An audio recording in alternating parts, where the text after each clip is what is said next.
What's up, everybody? Welcome to Wellness Week Live. I am your host, DJ Anthony. How you doing? How you doing? Hey, kids, DJ. Hope everyone had a great holiday, had Thanksgiving, manja manja. Okay, so today's show, what is heroin on Wellness Week Live today? Okay, so first and foremost, let me just say, I am not a doctor. I am not a healthcare professional. I am not giving any medical advice in any shape, form, fashion, or way. Always consult with your healthcare professional. I am just a DJ, so don't pay attention to me. Okay, but I wanted to do this show today about what is heroin. We're actually going to be doing a series of shows called the What is cocaine, what is marijuana, what is alcohol, what is heroin, because I'm somebody.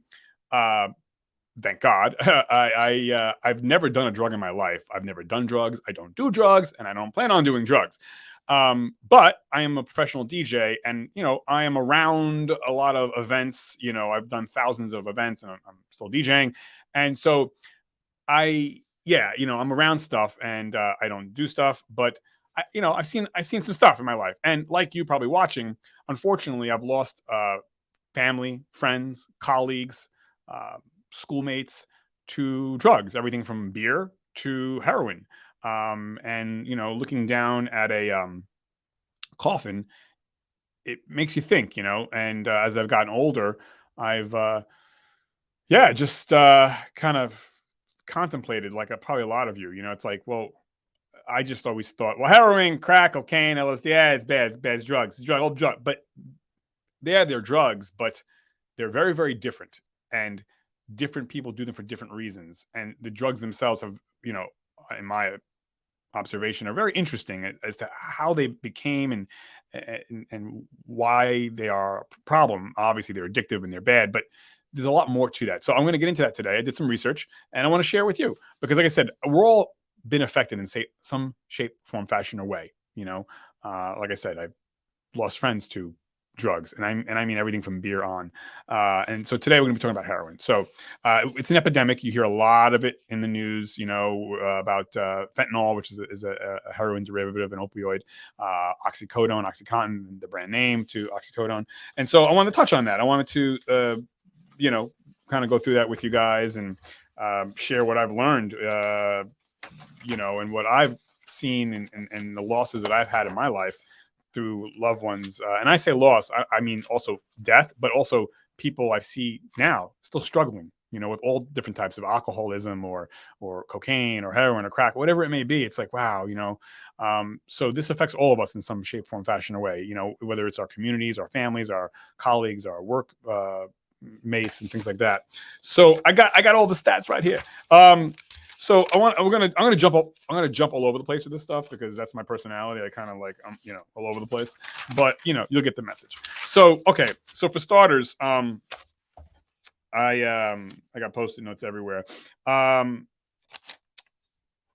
of us are immune to this, right? We just talked about that, but I mean, also you are not immune to this. I am not immune to this. I mean, God forbid, by the grace of God, we go. I mean, any of us, particularly this heroin problem, what I'm learning about is that, you have people addicted to heroin now, street heroin, who are doctors and lawyers and pharmacists and moms and dads and soldiers and, black, white, Asian. I mean, like, it's an epidemic and it's scary because you remember, it used to always be like those people over there. Well, now it's us, meaning like everyday people. And how did it get that way? So we're going to get into that too. And it's a lot more insidious and tricky than you think. And I just alluded to it, the oxycodone and OxyContin prescription problems. And that's the bridge to getting hooked on heroin, unfortunately. And so, our government and our agencies are doing a good job of curtailing it, but it wreaked a lot of havoc and damage for decades. So, okay.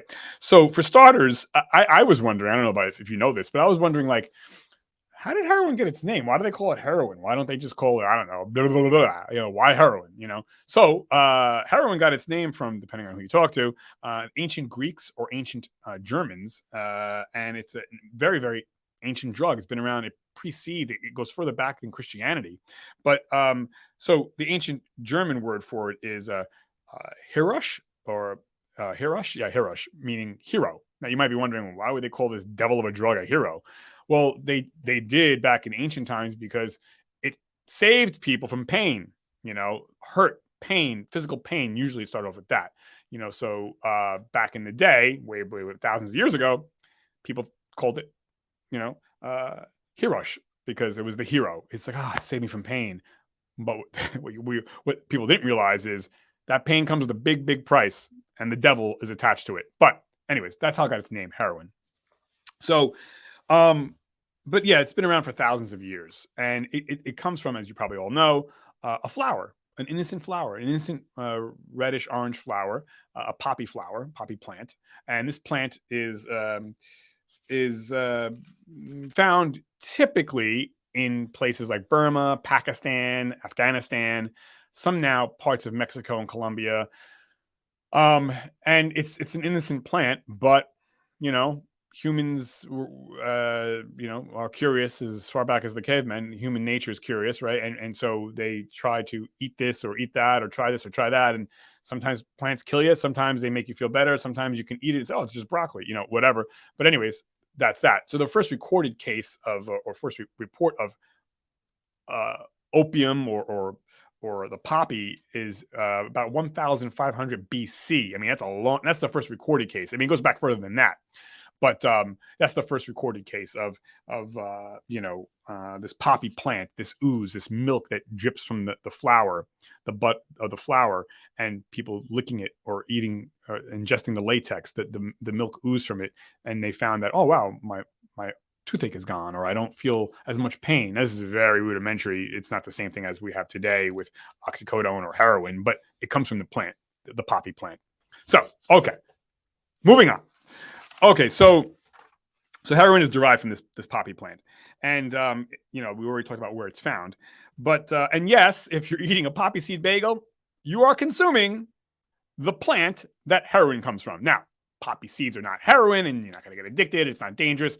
But fun fact, it will show up on your blood test if you're getting a blood test for work and you just ate a poppy seed bagel in the morning, and you take this blood test in the afternoon. More than likely it's going to show the drug in your, and the drug test is going to come up positive. It's not going to know that you ate a poppy seed bagel. So you got some explaining to do.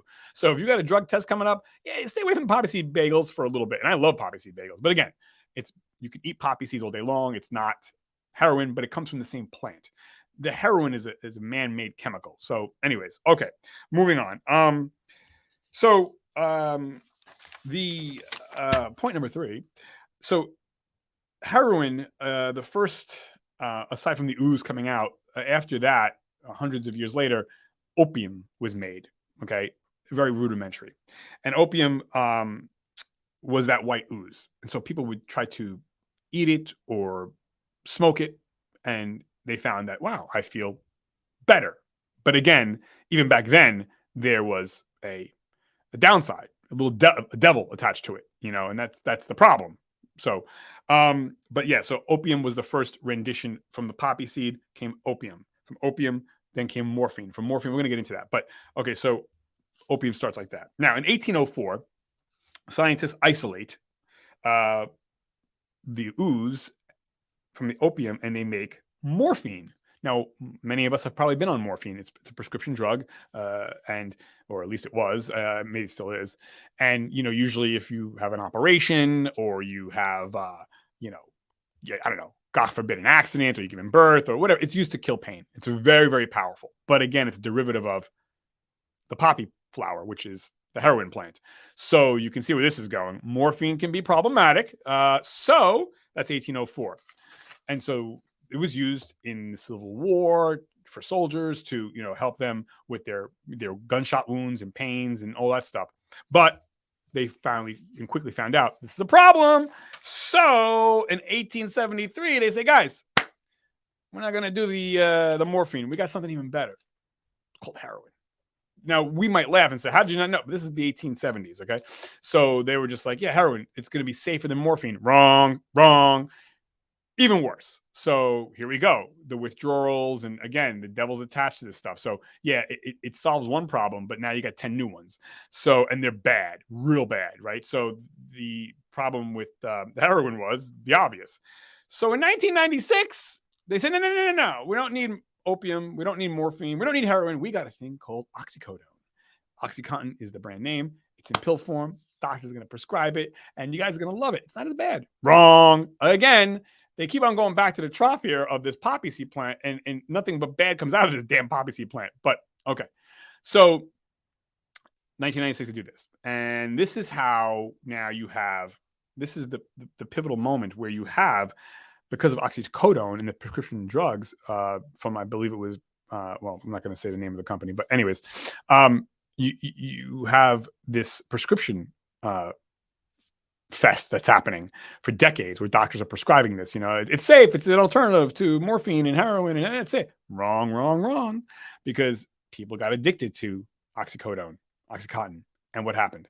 They could only get so many pills. And they figured, wait a second, it's the same thing as heroin. So I'll just save money. And my doctor's not giving me any more pills. There's a limit. So, okay, I'll just go on the street and buy heroin. And so same thing, same family. And so this is how you got doctors and lawyers and pharmacists and airline pilots and moms and dads all addicted to this stuff. This is how we have the modern day epidemic that we have.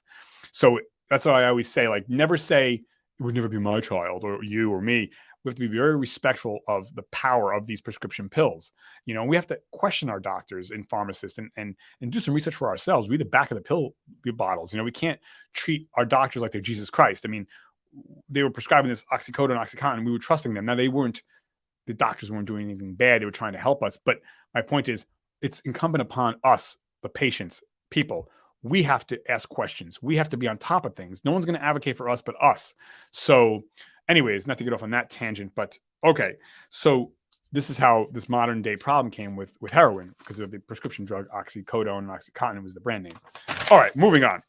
So now I used to always wonder, because like I said, I don't do drugs, never did drugs, but I would always wonder, like why would people do drugs, and because I used to always think, naively, like, hey, you're just a bad person, you're bad. And that's not true, but hey, bad people do drugs, you're bad. Hey, you're just bad. No, I think there's people who do drugs or start to do drugs or are about to do drugs. They do it for three reasons. Number one, like we just talked about, the Oxycontin, oxycodone, you're on prescription drugs and you need more and you're addicted because you had a car accident or an operation. And that is the bridge to the street drug heroin. So physical pain. The other one, people do drugs, any drug from beer on, is emotional pain. You want to escape. Your life is hurting. You're going through some kind of physical or mental, psychological trauma. And then the third reason why I think people do drugs, again, heroin's included in this, is just curiosity. Curiosity kills the cat. You don't think, you're young, you're in your whatever, teens or 20s, and you think, yeah. And so kind of a side note, I didn't know, but nobody starts off shooting heroin. They start off smoking it and then snorting it, and then you shoot it. You shoot it because your body builds a tolerance to it, like anything else in life, So you build a tolerance and you need more and more and stronger of it. So that's how you get to the injectable level. So it doesn't start off that way, but that's what happens. So yeah, you usually people will smoke it and then snort it and then go to injecting, because you need more and more of it, and the high lasts shorter and shorter and shorter. Now, by the way, I didn't know this, but I was always like, yeah, I wonder not only why people do drugs, now we know why, or do heroin, but they're high. What does that mean? Like, you just feel happy or something? Like, so what I found out was that when people are on heroin, they have this euphoric feeling. And I thought that heroin and cocaine and crack and LSD, it was all the same. They're not all the same. They don't work the same. They don't have the same feelings. But heroin has the feeling, what they call God's blanket. So drug users will say that it makes you feel like you're in the warmest blanket of love and happiness you ever felt times a billion. Can you even imagine? And so that's what they call it, God's blanket. You feel warmth. You feel wrapped in this velvet love times a billion. That feels great, right? That would feel great. That sounds great. Only one problem: when the high is done. Now you're dealing with the devil, and from what I read and see and hear, it's bad. So you don't want that hurt and pain, which is the original reason why you were doing the drug. So now you got to go back to the heroin again, and it makes you feel great, and you want to dodge the pain, so you take it again. So it's a vicious positive and negative cycle. So you can see why people get addicted to heroin. You're addicted to the good feeling, but you're also addicted to staying away from the devil. So it's nasty shit. I mean, yeah, please, if you're even thinking of trying heroin, stay away from that, man. I mean, from what I'm hearing and what I read, it's just like, whoa.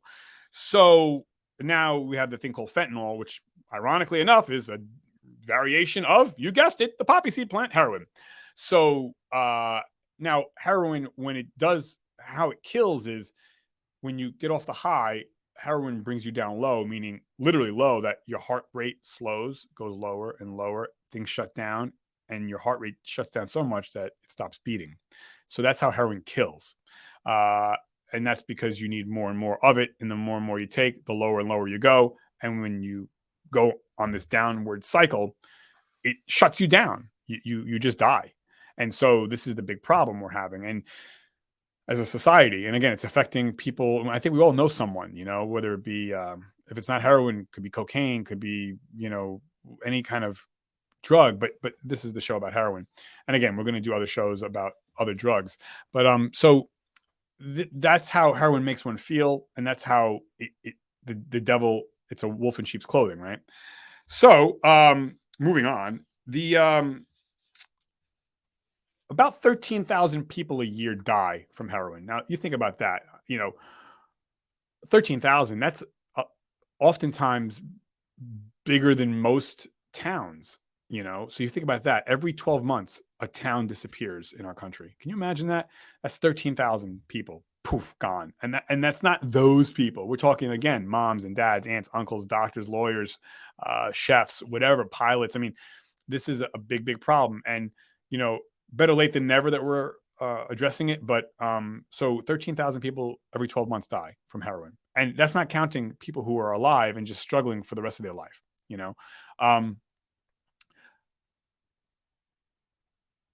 Contrastingly, and I don't want to go down this hole, but 140,000 people die every 12 months from beer, wine, vodka, whiskey, alcohol. So alcohol far by more than 10 times kills more than heroin.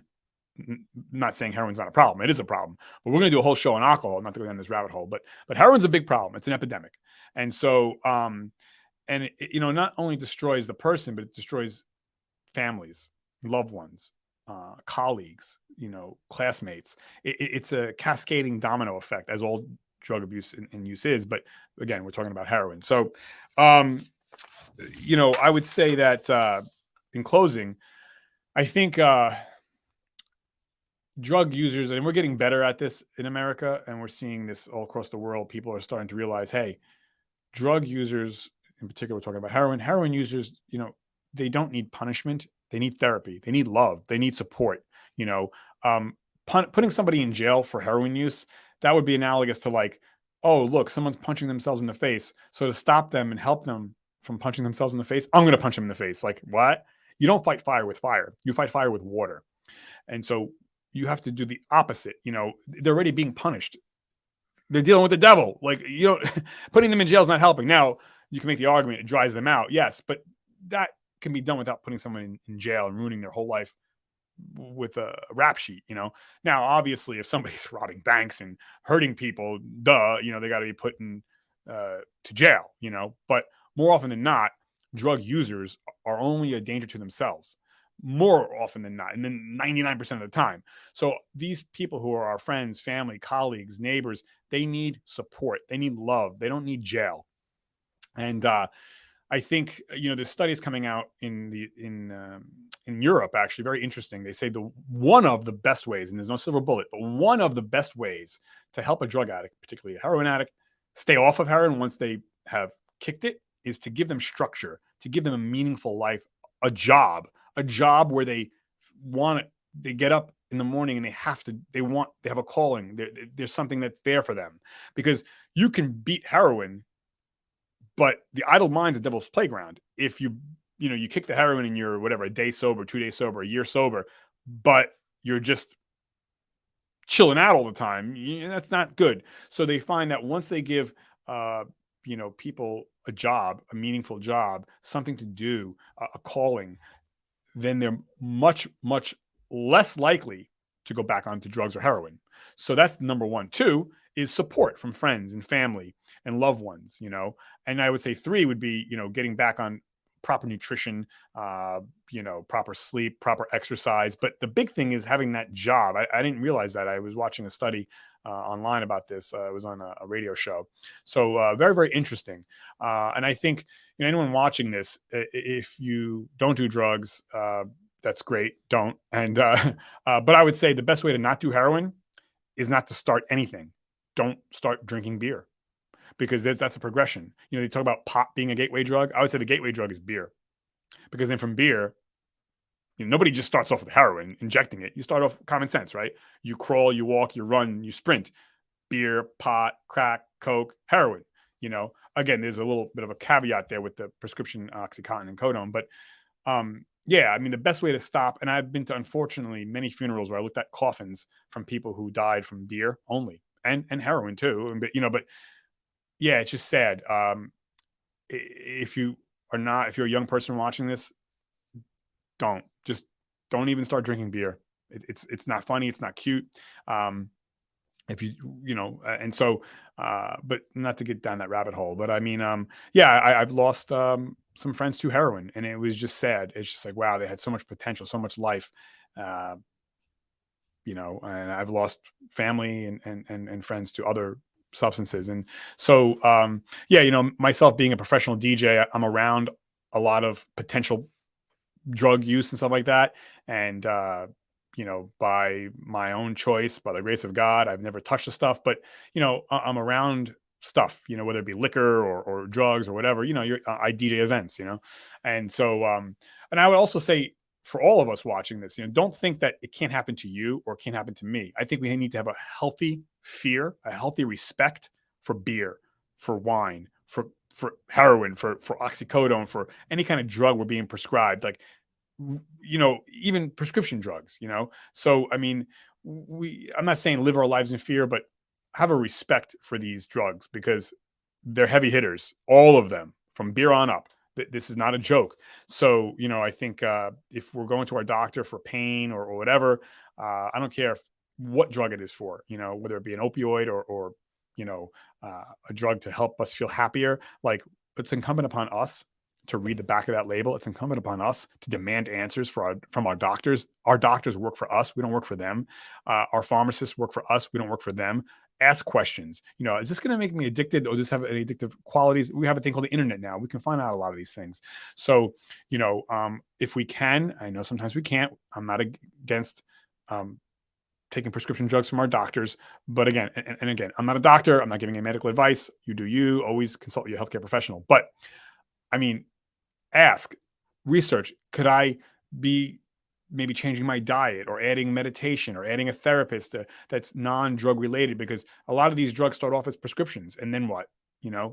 That's how it could get us. So all of us have to be on our guard with a healthy respect for all drugs, prescription, legal, and the street shit, and be aware. But yeah, if you're struggling with any kind of drug use, particularly heroin, there's hope for you. You're alive. So, you matter, you're loved. If you're watching this, there's free help out there. And if you fail, that's okay. Get back up, try again. I always like to say, God's going to judge us by how many times we get up, not how many times we fall. So your life is worth it to keep on trying. Don't beat yourself up. There's always help, and there's always more help. And, it's very scary, but anyways, your life matters, and your life is worth fighting for over and over and over and over again. And there's people out there who love you, who want the best for you. And so don't be ashamed if you're struggling with alcohol or marijuana or cocaine or heroin. In this case, this was the show is about. It will get better, and you deserve better, and you'll do it. I have faith in you. So anyways, that's all I wanted to say. I don't know. I mean, you tell me if you have any comments or questions. It was an eye-opening experience to do this study on heroin. I didn't know how far back it went and why it's called heroin and all those things. And so it was very eye-opening for me. And I have a new respect and a new, big shout out to all the healthcare professionals out there that are dealing with this, particularly psychologists and psychiatrists. And, addiction is, it affects all of us in some shape, form, fashion, or way, and so it's all of our problems because we live in this world and everything's connected in some shape, form, fashion, or way. So anyways, I wish you health. I wish you happiness. And I know you can do it. check back in and hit the like and subscribe and share and tell a friend and all this stuff. And okay, guys. So yeah, that's it. Check back in. We got a bunch of great shows coming up, and I'm out of here. 5, 4, 3, 2, 1. Bye.